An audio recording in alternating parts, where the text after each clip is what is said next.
Welcome to the Elevate podcast, brought to you by the Registered Master Builders, where we're all about building better businesses. Each week we explore the ideas and practices that help us get the best from our businesses, our teams and ourselves. I'm your host, Ryan Castle, along with Dr. Mike Ashby. We talk to experts, advocates and business owners in the construction industry to share their knowledge, insights and experiences to help you build a better business and enjoy a better life. In addition to the podcast, the Registered Master Builders Elevate is also an online learning platform hosting courses, programs and content that help construction business owners and their staff to build a better business. Now let the business building begin. Mike, nice of you to join me again. Nice to be here. You're doing a good job of that. Yeah. It's good. Yeah. Hey, I wanted to chat today about growing businesses, and it's something we do a lot with our clients, helping them understand how they can grow. It seems to be that it's a very common aspiration for businesses. We don't come across too many that don't want to grow. We're not always obsessed with growing revenue. We like growing profit, particularly as a measure. But thinking about how do we actually grow an organisation, I think we often get trapped in the sense of, kind of overwhelm. I'm just kind of keeping up with today's business. Yep. And we help them a lot thinking about what's the frameworks that they might be able to use to think about not just today's business, but what tomorrow's might look like. What's been your experience, Mike, with clients in that space? Well, funny you should say that. Because I had this conversation yesterday with a couple of business owners. He replied to a recent blog and he said, just thought you'd like to know that, as part of the program, you asked us to kind of write down an unthinkable goal, something that neither I nor anyone else thought we'd achieve. And he said, I just want to report in that I have just sold the business for, and he's 55, I think. He's currently off in the US somewhere. He's actually, I didn't realise until I caught up with his son has taken over and another guy. Roger has been travelling the world for the last 4 or 5 years. Good lad. Hasn't been involved at all. That number that he wrote down, he said, you might be interested to know that the revenue that we achieved on sale was 4 times that number. Wow. Yeah. So 4 times what he initially thought was unthinkable. Correct. Wow. Yeah. He's a smart guy, but the program just helped him structure his thinking about how and where to grow. One of the things he did was he did an acquisition. Yep. So, let's get that one on the table straight away. And was it some kind of like sexy high growth tech company where they had massive multiples and it is an exterior washing company. Right. Yeah, they wash the outsides of dirty buildings. Houses too. So not something we typically associate with being a high growth industry. Not a high growth. And in fact, they're not even very big businesses. They're very, very profitable. So to the point, why was he able to kind of travel the world on fairly modest revenue? Because it was wonderfully profitable. And his acquisition was the next door neighbour franchise. So, again, it wasn't any kind of great global monopoly, private monopoly thing. It was just smart thinking, well-run businesses. Oh, look, I think we've both of us have reflected where with the boards we've been on, we've seen organisations that have massively grown their revenue and reduced their profit. Oh yeah. In fact, I'm working with a company right now who had, let's get out there and grow. We're going to grow threefold in the next 5 years, and they acquired this and they acquired that, and just all fell to bits. Seriously fell to bits. And that team is now gone. Right. Which is not to say that acquisition can't be done well, but it's just growing revenue for the sake of growing revenue is not always the smartest path. We had this conversation about trying to create a kind of a vision statement, and we were really struggling because the component bits of the organisation, whenever we tried to say, we're in this industry, well, yes, but this part's in that industry, or else we kind of go really high level to be completely meaningless. And it occurred to me, I said, the problem we've got here is we're trying to kind of do a market-driven vision when this was not a market-driven acquisition. This was a shareholder-driven acquisition. This was to boost the revenue ahead of sale. There was no other logic to it.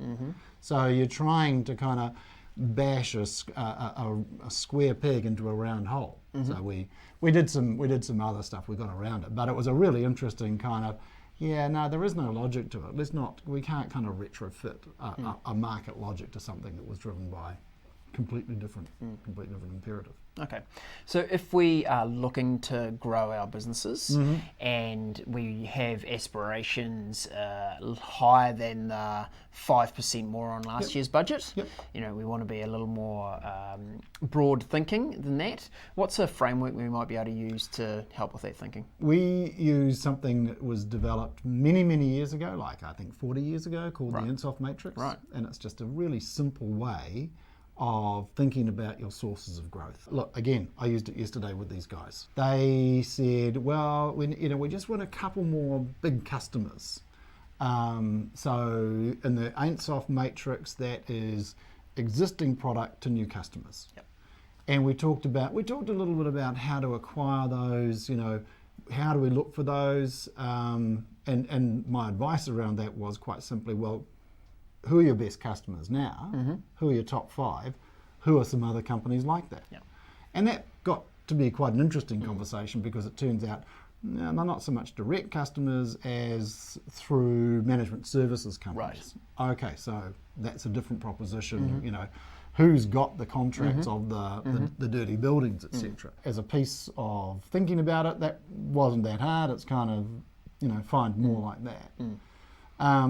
So just to maybe lay out the framework, the Ansoff Matrix, Google it. It's a great tool that I've used a lot in my coaching as well. But just to lay it out, you really think about the two axes being products and markets, and then there are new and existing versions of each. So there's new products, new markets, existing products, existing markets. You obviously end up with 4 different quadrants out of that.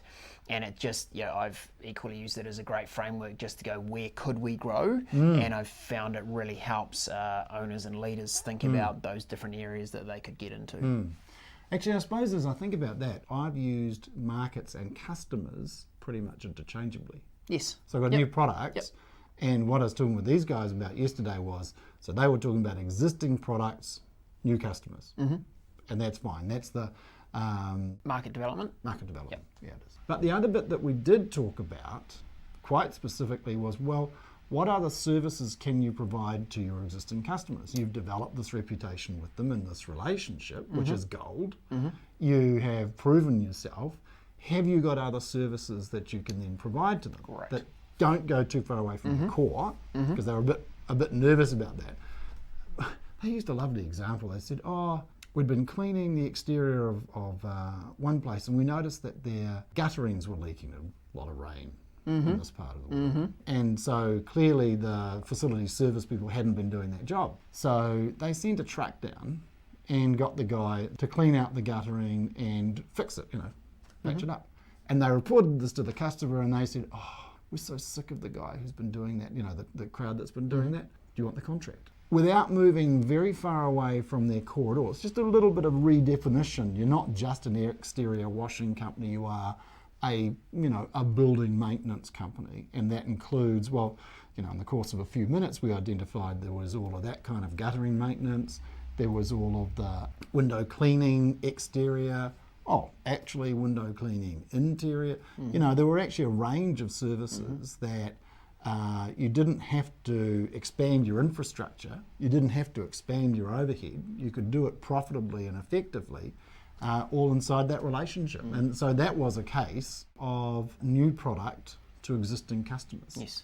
And it is a whole lot easier, isn't it? It is so much easier. The acquisition of new customers that you have no relationship, no trust, no credibility with is so much harder than selling a new service that can help out your existing customer. Oh, totally. And we've found this. We found that we've just over time evolved with customers, developed new products with them. And so a lot of our members are people who've been with us for many, many years as a consequence. I think the caution here is because one customer thinks that's a good idea, it's really good to go and validate the market. So get out, talk to some of your other customers and going, this is the experience I just had with this customer. They've asked us to look at doing guttering and window cleaning and whatever other services. If we were to bring something to market like that, would that be of interest to you? Because I think we can fall into the trap of going, we've got a market of one at the moment, let's go and add people, infrastructure, more tools, more things into the mix to get it going.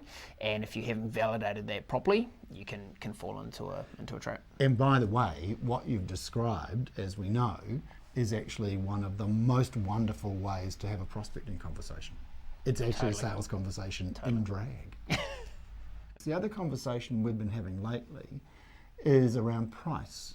Yes. And pricing strategy. And in a couple of places we've had this conversation that's been very kind of, and it's such a fundamental. And the conversation we had the other day was, I've always kind of gone in on keeping our prices up, right? Don't want to be the cheapest, etc., etc. In this case, a new competitor's come into the market. They are pricing aggressively because the two strategies for pricing are really simple. There's price for profit and there's price for share. And both are legit. And I remember that when I was on a kiwi fruit packing company, and PSA had just struck. It was a major disease and it wiped out a whole lot of the crop.